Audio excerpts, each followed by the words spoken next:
Frères et sœurs, bonsoir tous. Ce soir, nous allons parler de la vie dans l'Apocalypse. Il y a 2 jours, nous avons parlé de le chapitre 14 de l'Apocalypse. Maintenant, dans ce chapitre 14, la dernière partie parle d'un homme qui doit fouler la cuve vin. Mais avant de fouler la cuve était remplie de raisins. Pourtant, ce n'est pas lui qui a récolté les raisins et les a mis dans la cuve.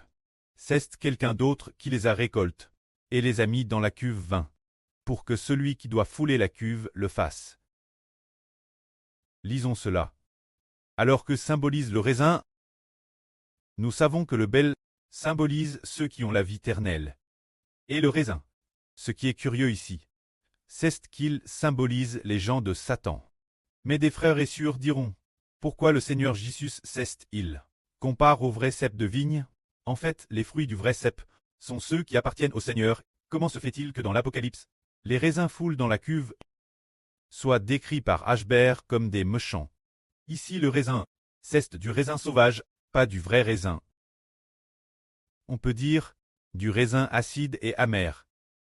Le vrai raisin, c'est le peuple de Dieu. Mais le raisin sauvage, le raisin acide amer et prêt, signifie la descendance de Satan. Dans certains passages, le raisin a des significations différentes selon le contexte.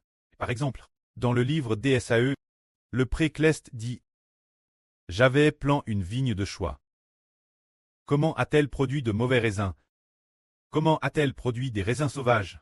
Ces raisins acides et sauvages signifient la descendance de Satan. Mon esprit appartient à Dieu, mais vous êtes devenus les descendants de Satan. Pour quelle raison? C'est ce que cela veut dire. Alors les raisins ici, enfin, sont des raisins sauvages, qui appartiennent à Satan. Alors frère Ashbert, lis ce passage. Un ange sortit du temple qui est dans le ciel, tenant lui aussi une faucille tranchante. Puis un autre ange sortit de l'autel, celui qui a autorisé sur le feu. Il cria d'une voix forte celui qui tenait la faucille tranchante en disant « Lance ta faucille tranchante, et vendange les grappes de la vigne, de la terre, car ces raisins sont mis dans. » Et l'ange jeta sa faucille sur la terre. Il vendangea la vigne de la terre, et jeta les raisins dans la grande cuve de la colère de Dieu. Et la cuve fut foule hors de la ville, et du sang sortit de la cuve jusqu'aux morts des chevaux, sur une distance de 1600 stades. Ici on parle de l'histoire des raisins. Alors il y en a un qui tient une faucille tranchante. Qui est-ce? Ici il est dit que c'est un ange. Il est dit que un ange tient une faucille tranchante. Puis un autre ange, dit cet ange, lance ta faucille et vendange les grappes de la vigne de la terre, ces grappes pendantes, car ces raisins sont mis dans.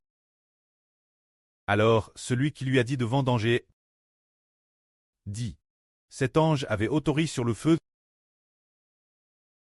Autorise sur le feu. Frères et sœurs, cela ne vous rappelle-t-il pas le tank de feu et de soufre? C'est dire, celui qui a autorisé sur le feu de le tank de soufre, cet ange du feu. Dit un autre ange, va vendanger les raisins. Une fois récolte, jette-les dans le tank de feu et de soufre. C'est dire, cela signifie cela. Alors la vigne ici a que représentent ces raisins. Les raisins représentent les hommes. Sont-ils de bonnes ou de mauvaises personnes? Dans l'Apocalypse 2, ces raisins sont des raisins aigres, des raisins sauvages, l'aposterie de Satan, ce qui signifie l'aposterie des anges Tchous. Alors cet ange jeta sa faucille sur la terre, vendangea la vigne, et jeta les raisins dans la grande cuve. Mais la fin, qui foule cette cuve? Celui qui foule la cuve, ce n'est pourtant pas cet ange.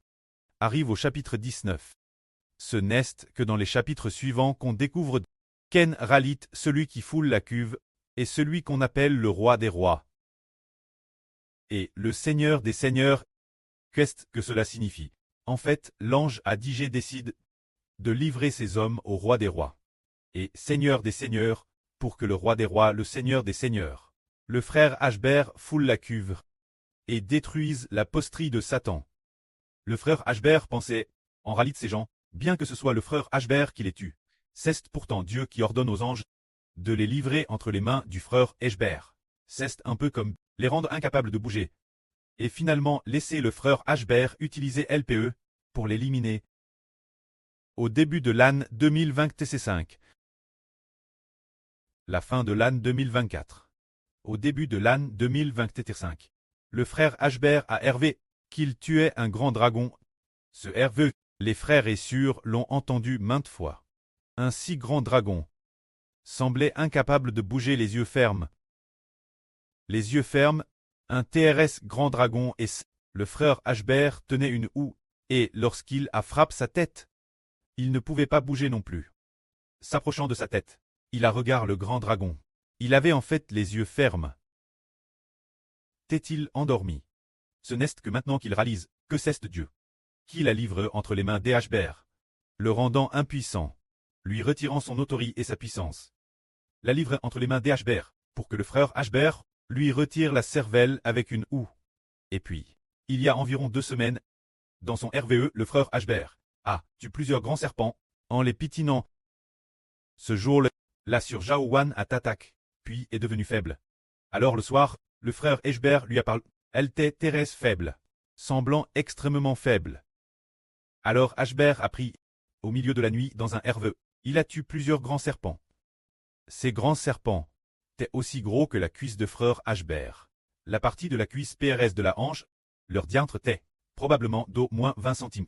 Peut-être madame 30 cm. De très grands serpents. Pitin si facilement. L'un des grands serpents avait une tête comme un crocodile. La tête de l'autre grand serpent ressemblait à la gueule d'un dauphin. C'était très merveilleux. D'un simple pitinement, c'était très facile de les pitiner. Mais il n'avait pas la force d'attaquer frère Ashber. Et madame défendrait le trou du serpent. Le pitiner juste ce qu'il s'effondre. S'effondrant et scroulant en une situation pareille. Plus tard, Ashber se demandait quelle en était la raison. C'est parce que notre pré-Clest Yav, notre Dieu, notre pré-Clest Yav, a livre les serpents, les anges Tchous, entre les mains de frère Ashber. C'est le pré-Clest Yav, qui les a livrés entre les mains de frère Ashber. C'est pourquoi ce fut si facile pour frère Ashber. Il a juste marché dessus.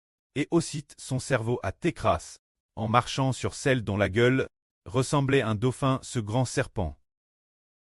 Aussitôt ses têtes comme, bien que sa gueule ressemble à un dauphin. Ce qui est merveilleux, c'est que, lorsque frère Ashber la pitin, vraiment pas du tout. Cela n'a demandé aucun effort pour le pitiner. Ainsi, dans l'avenir, il en sera de madame pour toutes les nations et tous les peuples. Le pré-Clest livrera toutes les nations et tous les peuples entre nos mains. Alors frère Ashber pitinera toutes les nations et tous les peuples. Tout comme on pitine des raisins. Des raisins qui ont déjà été récoltés et mis dans le pressoir, comme ces raisins-là, il les pitinera TRS facilement.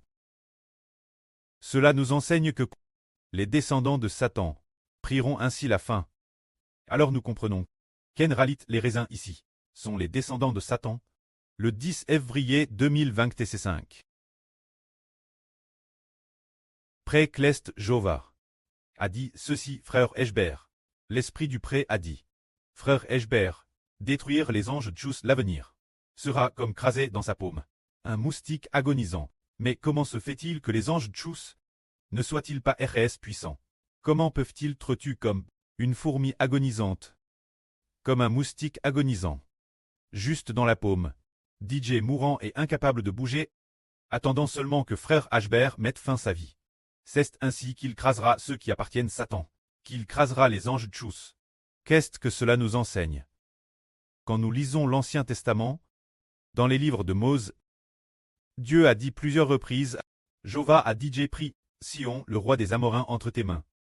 C'est-à-dire que le Dieu Yav a dit Mose. Ne les crains pas, Jaiji livre Sion, le roi des Amoréens.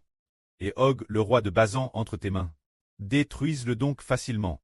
C'est ainsi, chaque fois que le pré-Clest dit, je l'ai livré entre tes mains, dès que le pré-Clest prononce ces mots. Alors, les Israélites, sans perdre un seul soldat, tous ont anéanti.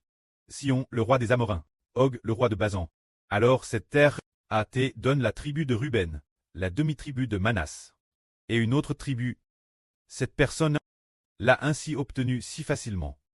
Quand nous disons qu'il faut faire la guerre une nation, quand le précleste dit « Ne crains pas, je les ai DJ, l'ivresse entre tes mains », alors frère et sûr, vous pouvez très rassurer. Quand le précleste dit « Je les ai DJ, l'ivresse entre tes mains », alors nous sommes absolument victorieux. Parce que le pré a DJ permis au frère Héber de voir dans l'Apocalypse ces raisins qui sont les gens de Satan. Ainsi, les anges ont DJ, les ont rassemblés dans un certain endroit où on DJ DCRT, qu'ils ne peuvent plus bouger. Et ce moment tel, le frère Héber devient nouveau le roi des rois, le seigneur des seigneurs, celui qui est dans les cieux, le roi des rois descendant du ciel, le seigneur des seigneurs, pourra ainsi RS facilement mettre fin à la vie des gens de Satan. Dans cet Ancien Testament, il y a un livre appelé le livre des juges. Dans le livre des juges, il y a un juge nommé Don. Il allait combattre les Madianites. Alors le précleste a enseigné Don. Ne crains pas. Plus tard, le précleste a fait en sorte que ce n'était pas Don, c'était un autre. J'ai oublié de quel juge il s'agit. Le précleste a fait s'entretuer cette nation ennemie, et finalement, le peuple de Dieu a vaincu. Le précleste peut traverser une œuvre merveilleuse et grande que nous ne pouvons pas comprendre. Rendre l'adversaire impuissant ou sans force, comme si leur esprit quittait immédiatement leur corps, permettant au peuple de Dieu de les frapper avec LPE et de vaincre si facilement. Prenons un exemple. Par exemple, le roi Saül, il avait un fils nommé Jonathan. Jonathan a mené une bataille qui s'est drôle ainsi, il a dit avec une grande foi en Dieu. Bien que les Philistins soient nombreux et qu'ils aient beaucoup de soldats, pourtant Jonathan n'a emmène qu'un seul de ses soldats pour combattre, et ils ont finalement remporté cette bataille. De plus, Jonathan a utilisé la lance dans sa main et son soldat est dans un espace TRS-3. Ils ont eu des dizaines de ces soldats appartenant aux Philistins. Après cela, les autres soldats philistins ont immédiatement pris la fuite toutes jambes, pendant qu'ils fuyaient. Jonathan et son soldat les ont poursuivis. Ce moment tel, les soldats de Saül sont immédiatement venus en renfort, et ils ont vaincu, remportant ainsi cette bataille. C'est dire que notre victoire vient du fait que Dieu livre les ennemis entre nos mains, et alors nous vainquons. Par exemple, le frère Héber vient de dire, ce grand dragon a été remis par le précleste entre les mains du frère Ashber, exaucant la prière des Ashber. C'était aussi dans le RVE. Il avait les yeux fermes, frappe la tête plusieurs fois. Il avait toujours les yeux fermes. Finalement, sa tête a arraché, et je me suis réveillé. Il y a 2 semaines, ce Hervel aussi, un si grand serpent. Ce grand serpent, TRS, facilement, sans madame prendre aucune arme, juste en le pitinant du pied. Sa tête s'est brise. Il en a ainsi pour ce grand serpent. Cela nous dit que le pré livre les ennemis entre nos mains. Et nous sommes victorieux, mais si le précleste ne livre pas les ennemis entre nos mains, alors les ennemis nous asserviront leur guise. Ainsi nous, disons tous que la victoire appartient à l'Éternel. L'avenir, le roi des rois, le seigneur des seigneurs, toutes les nations et tous les peuples seront remis entre ses mains, pour qu'il les pitine sa guise, comme on foule le pressoir, faisant couler le sang de toutes les nations et de tous les peuples. Sur la terre, jusqu'à ce qu'ils se répandent, sur une distance de 1 600 stades, en régrin. Se dire environ 300 km, l'eau coule leur sang. Que la gloire soit rendue au prêtre et au Seigneur. Amen.